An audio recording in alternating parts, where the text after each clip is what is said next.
Hello mga kabibig! Welcome back sa ating bagong YouTube channel. Ito ang pinakamaingay ng YouTuber sa balat ng YouTube.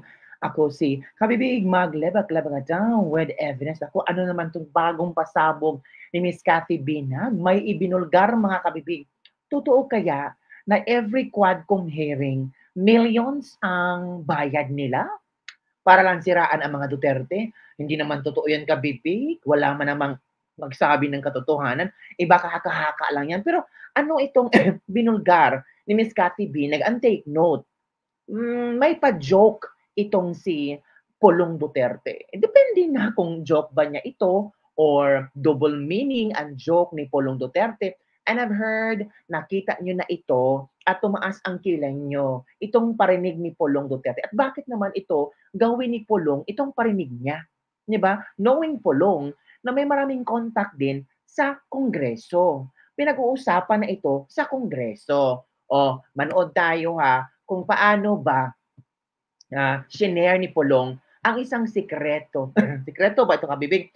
We don't know. Baka sikreto ito at gusto lang i-share ni Pulong pero it's through joke. Hindi ko ibig ha? Reward system dun sa tatay. Gusto nyo malaman kung magkano sila per hearing? Oh. Magkano sir? Ha? Wag na, joke lang yan. Sir, tsaka lahat ng hearing yan from Senate to sa House, lahat Bayad yan. Ay, bayad. lahat directed sir na Duterte. Ano masabi sa ganitong sitwasyon niyo, sir? Parang balag ng kayo, sir. Siguro yun yung definition ng trabaho nila. To investigate the Dutertes. Yan siguro na ang mandato sa kanila. So, okay lang. Bayad. Ay, hindi pala. Millions. Uy, grabe naman si Pulong nagparinig. Totoo kaya ito, Pulong? So, ito naman na isang interview ni Miss Cathy Binag sa SMNI at gusto kong i-share sa inyo mga kabibig kung ano ang iyong reaction tungkol dito. Meron din yatang na-scoop si Miss Cathy Binag tungkol dito. Okay? Manood tayo mga kabibig. Let's watch this video. Mga issues, yung napapanahong issues kasi gustong-gusto ko to eh. Oo, etong nangyayari, di ba? Yung Senate hearing kay PRRD. Pero bago yung puntahan muna natin. Napanood niyo yung statement ni Grijaldo at yung statement ni Dan Fernandez saka ni Abante. Yan. Anong stand nyo doon? Sino bang nagsasabi na totoo? But definitely may sinungaling dyan. Magkaiba sinasabi. Alam mo, yung taong guilty, may defense mechanism. Dalawa yung action yan. Yung ating, etong gobyerno natin, dalawa kasi di ba image consultant ako, I study dati. So, yung kay Dan Fernandez, the way they speak and the way they explain themselves, it's so, defensive. Defensive ka daw, Dan, sabi ni Miss Cathy Binag. Knowing Cathy Binag has also experienced, alam mo naman, si Dan Fernandez parang artista din niya. Diba? Parang ginawa yung showbiz ang Kongreso. Ay, hindi ha. Magaling naman si Dan. Subordination. Na-correct nga siya ni Attorney Jimmy Bundok, di ba? So, depende talaga sa tao kung how you able to perceive the reaction of the certain person regarding the issue na kanyang nalangkuban ngayon. Diba? Parang, saka mindsetting kasi sila, always. Parang, hindi parang ako ng parang, talagang ganito. Kasi, ang ginagawa nilang style, is, mindset nila yung mga mamamayang Pilipino, na, ay, hindi totoo yan. Ako naniniwala ako kay, yung police, kay Colonel. Kasi, first and foremost, hindi niya i-risk yung kanyang buhay, at ng kanyang pamilya, para, para gawin yan. Para magsinungaling lang. Exactly. And, to be honest, I'm really grateful for him. Kasi, marami rin naman akong kakilala dyan sa kapulisan na matitino. And, sana yung iba pa sumunod. Kasi, napakaganda ng kanyang ginawa. Itinaas niya ulit yung level ng pagka, ng kanilang uniform. Yes, yung credibility ba. So, kina Dan Fernandez, hindi naman, dati pa ako hindi naniniwala sa kanila. Si Cathy Binag, dati pa daw, na hindi siya niniwala kay Dan Fernandez. Agoy, kasakit naman ito. Kaya kabibig, same ba kayo ng sentiments ni Miss Cathy Binag na dati pa siyang hindi naniniwala kay Dan Fernandez na, nasupalpal ni Attorney Jimmy Bundok, don't forget sa Senado, Attorney Jimmy Bundok, tatakbong senador. May laman ang utak at ang galing attorney. Hindi na natin yan natatanungin kasi halatang-halata naman, 'di ba? Ano 'yon? Parang una, hindi sila marunong sa batas. Nabababoy ang Congress. They're doing things na against it, 'di ba? Sabi nga ng may mga lawyers diyan na totoong kongresista na alam yung batas, hindi na ginagawa yung tama. 'Di ba? Nagmamagaling sila. Meron the way they look at Senate and Congress pag nag-iimbestiga sila. Napaka-disente kahit ng senador. They ask properly. Sa Congress, kung makasigaw sila, parang pinakain nila o sila nagpapakain dun sa mga tao. Sabi ko nga, kung ako yan, ang sasagutin ko dun, sabi ko, tigilan niyo ako, wag niyo ako sisigawan. Ako, yari ka. Hoy, yari kayo. Ano kayo? Harassment yan. Di ba? Kasi you don't do that. Tinawag pa naman kayong kagalang-galang. Diba? Honorable. Tsaka The sa Senate, honor is not yours. In fairness naman si Cathy Binag, talagang anong tawag doon? Talagang si Cathy Binag, talagang matapang na babae kabibig. Oo, matapang si Cathy Binag at very, na hindi niyo ako basta-bastang masiraan. Hindi niyo basta-bastang tawag dito, pa-down. Ang galing ni Cathy Binag. Let's move on kabibig kasi may kanina, may blush. Ito na, let's continue, Cathy Binag. isa doon na nagpapapangit ng imahe ng Senate hearing. Pangalanan mo nga. Wala nang iba kundi si Rizon Tiveros. Nako. Wala. Sa Congress naman, maraming nagsasabi na nagmumukha ng katawa-tawa at parang inilipat na daw ang korte sa Congress. That's true. Kasi may nag-guest tayo, si dating Congressman Bagatsing ng Maynila. Ang sabi niya, ibang-iba na daw ang Kongreso ngayon kumpara nung dating sila nung mga panahong 90s. Kasi dati may kanya-kanyang paninindigan eh. Ngayon parang nagkakampi-kampihan. So I think it's high time na mamili tayo ng talagang mapapakinabangan natin. Yung hindi yung tayo ang pakikinabangan, no, ma'am? Kasi ang hirap na ng bansa natin. At ako, hindi pa rin ako nawawalan ng pag-asa na yung Pilipinas ay gaganda pa in the next coming years. Katulad ng Singapore, katulad ng Malaysia. Kasi napag-iwanan na tayo. Ang gagawin lang naman natin, pipili ho tayo ng mga kandidato o mga politiko na yung pakikinabangan ng bayan, hindi yung sila ang makikinabang sa bayan. Correct. Katulad na lang halimbawa, yung mga sinasabi natin, yung may mga nagawa na, yung katulad ni PRRD, katulad ng mga Duterte, si Senator Bongo, may mga nagawa na. At of course, yung tumatakbo ngayon na si Pastor Apollo si Kibuloy, na binabalak niya na gawing first world country ang Pilipinas. Sa tingin nyo, ma'am, posible bang maging first world country ang Pilipinas? Oo naman. Alam mo, ako naniniwala ako basta... Ako naniniwala kung... Ako muna, Miss Cathy. Ako naman naniniwala. Kasi noong panahon nung unang panahon talaga is, noong panahon ni Marcos Sr., talagang yung Singapore, yung China, yung Japan, ay malayo yan sa Pilipinas. Tayo ang umuusad. Patungo na sana tayo sa first world, belong to the first world country. Sana tayo.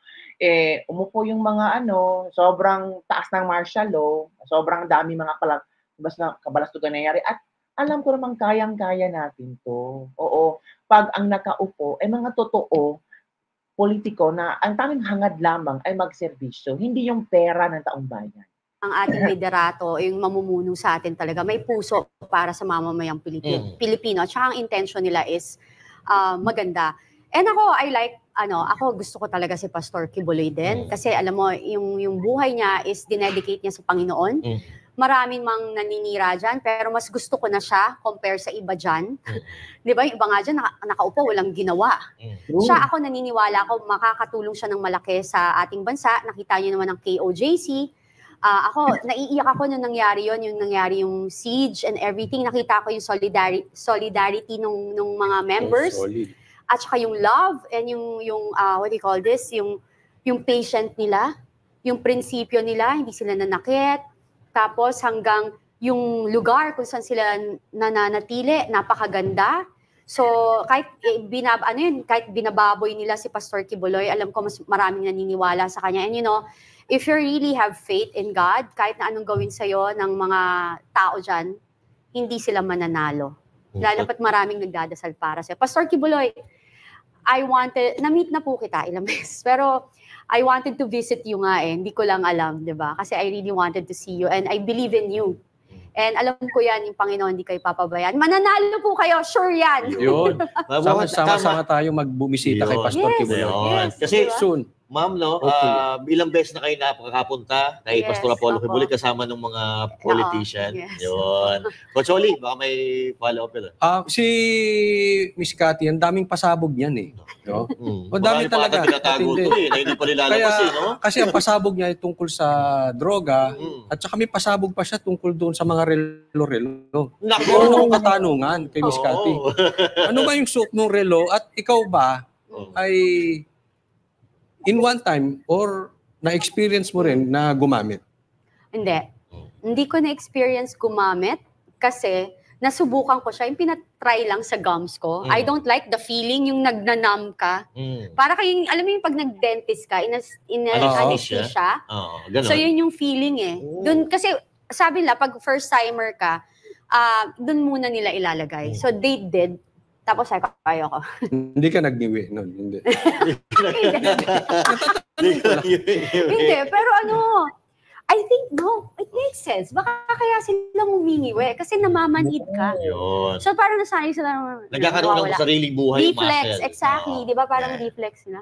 Ang pangit, alam mo, hindi ko Ako, I'm sorry. Guys, ang tatanga ng nagda-drugs, nakakapangit. Di ba?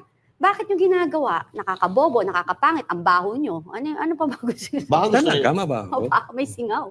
Baka gano'n ang gusto talaga nila. Kaya gumagamit sila. Mabaho sila. Dry. Tama ba? Dry skin. Dry. You can see. Dry, grayish. Yung gums, yung teeth nila, iba-iba. Sira. Yung sira-sira, you know. Buti nga, nauso ang veneers eh.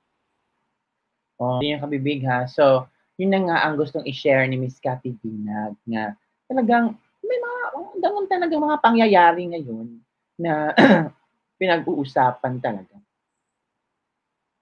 'Di ba?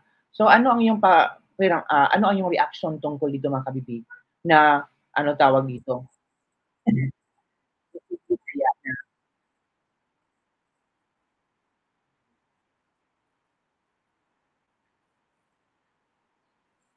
Binayaran kaya itong Quadcom? Yung mga Quadcom hearing na yan, bayad ba ang mga kongresista dyan? Yan ang malaking tanong mga kabibig.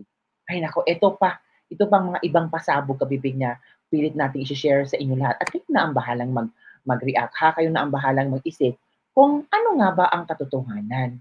So ito kabibig ha, manood tayo. Sige.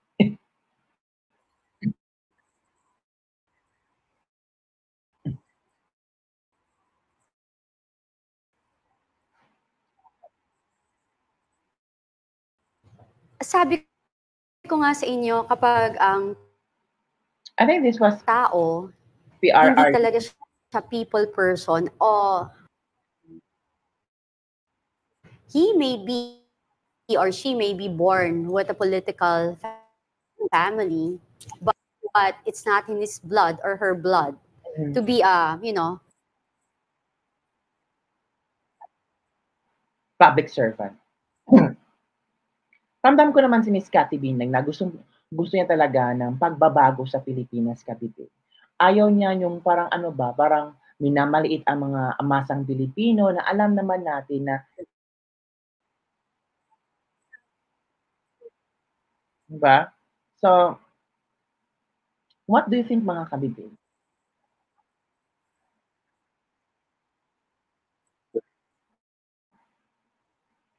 Ano sa palagay niyo kabibig? Tama ba itong mga sentences or mga idea ni Miss or komento ni Miss Cathy Binag?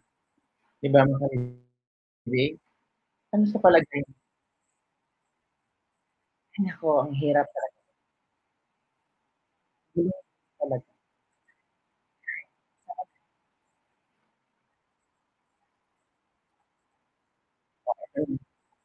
Ito na kabibig. Ito na yung sinasabi ni Miss Cathy Binag na biro ni Pulong Duterte na wait mo na kabibig i-share ko sa inyo. Kasi alam ko na excited din kayo kung ano ang sagot ni Miss Cathy Binag. So ito na, yung biro ni Pulong Duterte na totoo nga ba? Sino Totoo kaya naman sabi? yan. Mga kasamahan din nila. Yeah. Ang mga kongresista. At ito ang reaction ni Miss Grabe. Kasi hindi naman yan Cathy lahat Binag. pumapabor eh. Oo. Hindi lang sila nagsasalita.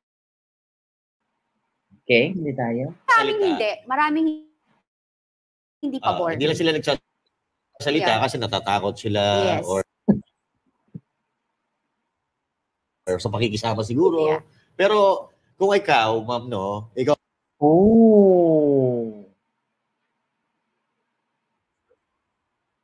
politician. Mga kasamahan nila sabi.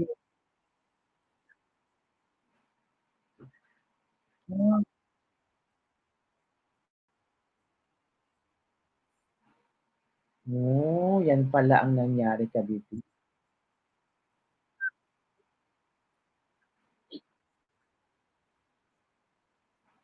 Tama.